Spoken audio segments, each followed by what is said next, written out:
On se rappelle de l'immense succès de la comédie de Riyad Sattouf, Les Beaux Gosses.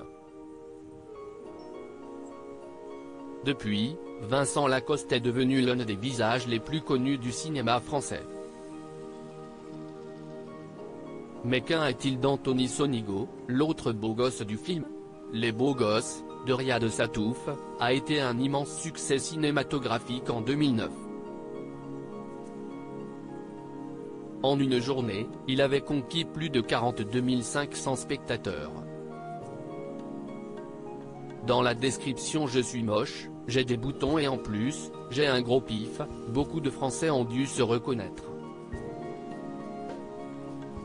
L'immense auteur de BD, Riyad Sattouf, a signé avec brio une comédie sur Hervé et Kamel, deux ados âgés de 14 ans, qui ne rêvent que d'une chose, coucher avec une fille. Depuis l'immense succès du film, Vincent Lacoste a peu à peu accédé à la célébrité. Interne en médecine dans première année, fils de Julie Delpy dans Lolo ou encore étudiant amoureux dans Plaire, aimer et courir vite, il a également tourné à 4 reprises aux côtés du mythique Gérard Depardieu. Récemment césarisé pour son rôle dans Illusion perdue, Vincent Lacoste apparaît également à l'affiche du Parfum Vert, aux côtés de Sandrine Quimberlin. Il n'avait que 14 ans lorsque Riyad Sattouf le repère et le recrute pour Les Beaux Gosses, premier succès d'une longue série.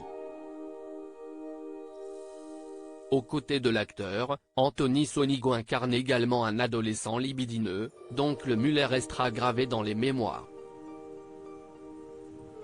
Mais que devient-il ? Que devient Kamel, l'ado boutonneux et fan de métal des Beaux Gosses ? Anthony Sonigo a commencé le cinéma dès 8 ans, alors que sa mère le poussait à passer des castings. Comme son confrère, il commence sa carrière en 2009, dans le film de Riyad Sattouf. Après ce rôle très remarqué, le jeune comédien enchaîne les apparitions dans des comédies populaires, comme Les Infidèles, Radio Star, ou encore dans Camille Redouble. En 2014, il retrouve ses complices Vincent Lacoste et Riyad Sattouf dans la comédie Jackie au Royaume des Filles. Depuis quelques années, il s'illustre dans Bis, où il donne la réplique à Kad Merad et à Franck Dubosc. Puis, il a joué un réalisateur passionné dans la cultissime série 10%. Enfin, en 2017, il a campé le rôle d'ado déluré dans Rattrapage, de Tristan Seguela. Grand amoureux de la comédie, il est sûr qu'on le verra à nouveau sur grands écrans.